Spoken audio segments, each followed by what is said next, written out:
Hello students, आज हम BSc part 2 paper 2 में नया चैप्टर स्टार्ट करेंगे। ऑर्गेनिक कंपाउंड्स ऑफ नाइट्रोजन या नाइट्रोजन के कार्बनिक यौगिक। और इस चैप्टर में हम नाइट्रो एल्केन्स और नाइट्रो एरीन्स के सिंथेसिस, उनकी रिएक्शंस और न्यूक्लियोफिलिक सब्स्टिट्यूशन रिएक्शंस जो वो देती हैं उनकी मैकेनिज्म को एसिडिक, बेसिक और न्यूट्रल मीडियम में उनका रिडक्शन किस प्रकार होता है, ये सारे अध्ययन करेंगे। हेलो नाइट्रो एरीन्स क्योंकि बहुत इम्पॉर्टेंट यौगिक हैं जो ये बनाती हैं और उससे हम बहुत सारे सिंथेसिस जो हैं वो कर सकते हैं। एमीन्स का सिंथेसिस होने के बाद बहुत सारी डाइज और अलग अलग तरह के बेसेस हम बना सकते हैं। तो ये बहुत इम्पॉर्टेंट रिएक्शंस हैं, इसलिए हम हेलो नाइट्रो एरीन्स को भी यहाँ पर अध्ययन करेंगे।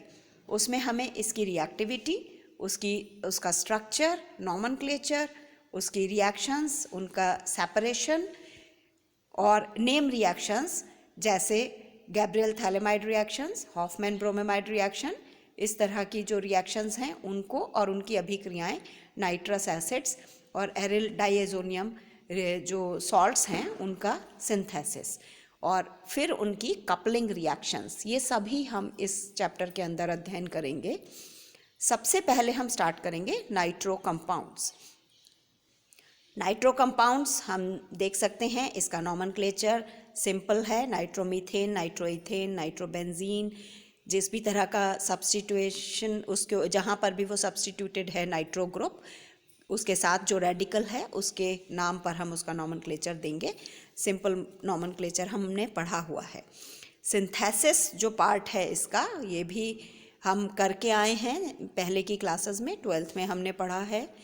एक बार हम दोबारा से रिवाइज करेंगे कि ये जो सिंथेसिस है ये सबसे पहले हम एल्किल हैलाइड्स के साथ में AgNO2 की रिएक्शंस के साथ भी करवा सकते हैं।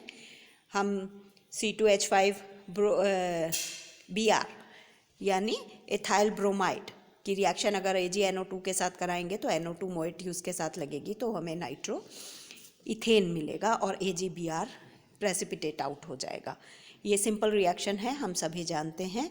एमीन्स के द्वारा हम इसका ऑक्सीडेशन करा सकते हैं, एमीन्स जो ग्रुप है उनका, और ऑक्सीडेशन KMNO4 की प्रेजेंस में अगर हम कराते हैं तो भी हमें नाइट्रो कंपाउंड्स इजीली मिल जाते हैं। नाइट्रेशन भी करवा सकते हैं हम। जो सिंपल मॉलिक्यूल्स हैं, मीथेन है, बेंजीन है, इनके ऊपर अगर हम नाइट्रेटिंग एजेंट्स के साथ इनका रिएक्शन कराते हैं जैसे HNO3 400-500 डिग्री सेंटीग्रेड के ऊपर, तो हमें नाइट्रोमीथेन मिलता है। और इसी प्रकार से हम बेंजीन के ऊपर अगर कंसनट्रेट H2SO4 और HNO3 की रिएक्शन कराते हैं तो नाइट्रोबेंजीन हमें प्राप्त होता है। यहाँ पर अलग अलग कंडीशंस होती हैं, कहीं पे हमें हाई टेम्परेचर लेना है, कहीं पर हमें लो टेम्परेचर लेना है, तो ये अलग अलग उसके ऊपर डिपेंड करता है। और जो इम्पॉर्टेंट इसमें हमें देखना है, जो हमें बनाना भी आना चाहिए, उसके बारे में नॉलेज भी होनी चाहिए, वह है व्हीलेंट intermediate.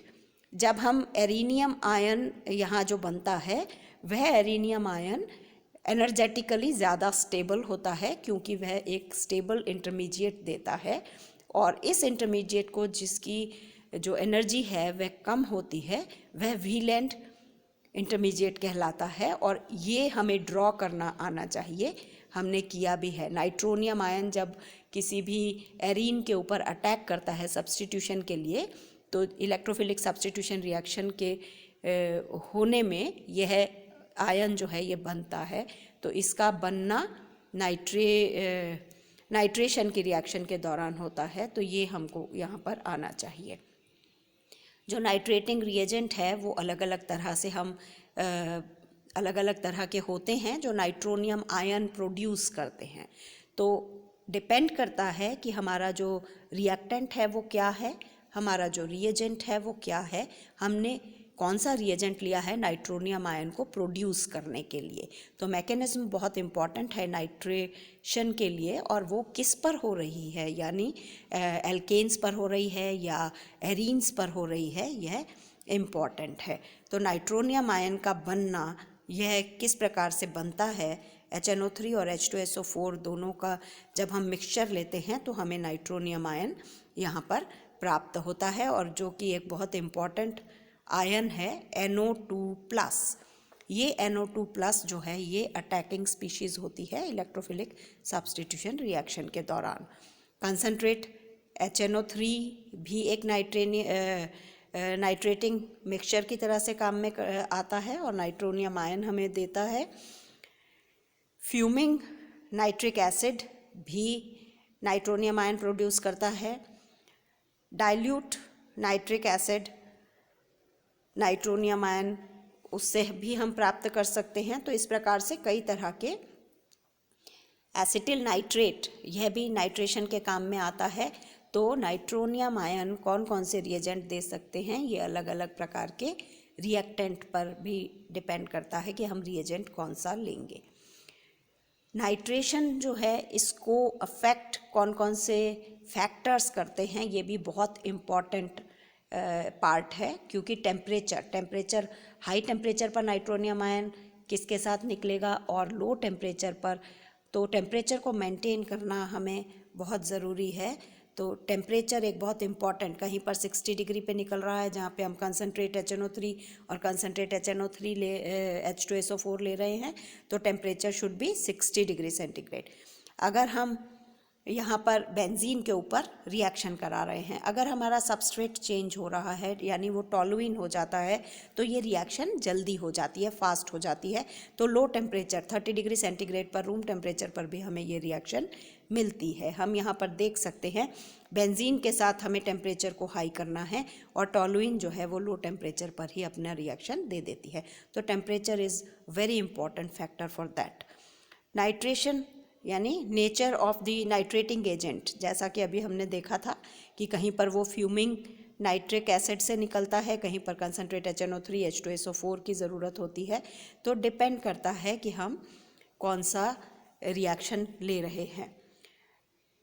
Nature of the substance to be nitrated यानी रिएक्टेंट क्या है, उसकी रिएक्टिविटी क्या है, वो भी हमने अभी देखा कि बेंजीन पर रिएक्शन अलग तरह से होगी, टॉलुइन पर अलग तरह से होगी, फिनॉल पर अलग तरह से होगी। तो हमारा रिएक्टेंट मॉलिक्यूल क्या है, उसकी रिएक्टिविटी कंपैरेटिवली कितनी है। अगर वो फास्ट रिएक्टिव करता है, अनस्टेबल है यानी बहुत हाईली रिएक्टिव है, तो हमें बहुत ज़्यादा विगरस कंडीशंस लेने की ज़रूरत नहीं है, इजीली वो बन जाएगा। अब हम सिंथेसिस के लिए जो हमारे लिए रिएक्शंस हैं बहुत इजीली बनाने के उसमें, तो नाइट्रेशन के लिए हम एमीन्स कंपाउंड्स का सीधे ऑक्सीडेशन, जो हमने पहले भी देखा था, यहाँ पर अगर हम ऑक्सीडेशन करते हैं एमीन्स का, तो KMNO4 की प्रेजेंस में भी होता है यह, पर सल्फ्यूरिक एसिड भी हम यहाँ पर ले सकते हैं। तो अलग अलग ऑक्सीडाइजिंग एजेंट्स के साथ में अगर हम ऑक्सीडाइज कराते हैं किसी भी एमीन को, तो हमें नाइट्रो कंपाउंड्स मिलते हैं। जैसे पैरा नाइट्रो एनिलीन का अगर हम ऑक्सीडेशन करते हैं तो पैरा नाइट्रो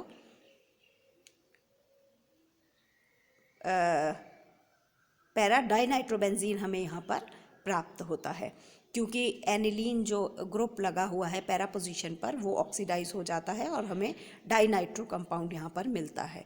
इसी प्रकार से डाइएजोनियम सॉल्ट्स के ऊपर सब्स्टिट्यूशन रिएक्शन के द्वारा भी हमें यह प्राप्त हो सकता है। तो NaNO2 और HbF4 इसकी प्रेजेंस में अगर हम डाइएजोनियम सॉल्ट बनाते हैं, तो उसका जब हम NaNO2 और कॉपर के साथ रिएक्शन करते हैं तो हमें डाइनाइट्रो बेंजीन प्राप्त होता है। तो इस प्रकार हमें इसकी नेचर, इसकी resonating structures, wheel and intermediate, इसके लिए जो रिएजेंट्स हैं कौन कौन से हो सकते हैं और हम इनका सिंथेसिस किस प्रकार कर सकते हैं, ये सभी रिएक्शंस हमें पढ़नी और समझनी आनी चाहिए।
हेलो जी, कहाँ थे? अच्छा अच्छा। हाँ हाँ हाँ, वो मेन है। ओके, एरोप्लेन मोड पे है ये, तो क्या हो जाएगा अब? फाइल मैनेजर खोलो रे।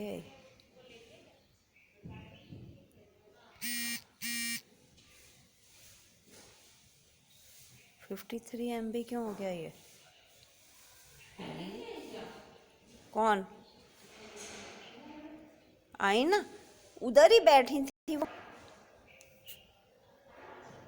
अरे यार, ये क्यों नहीं खुल रहा है मेरा?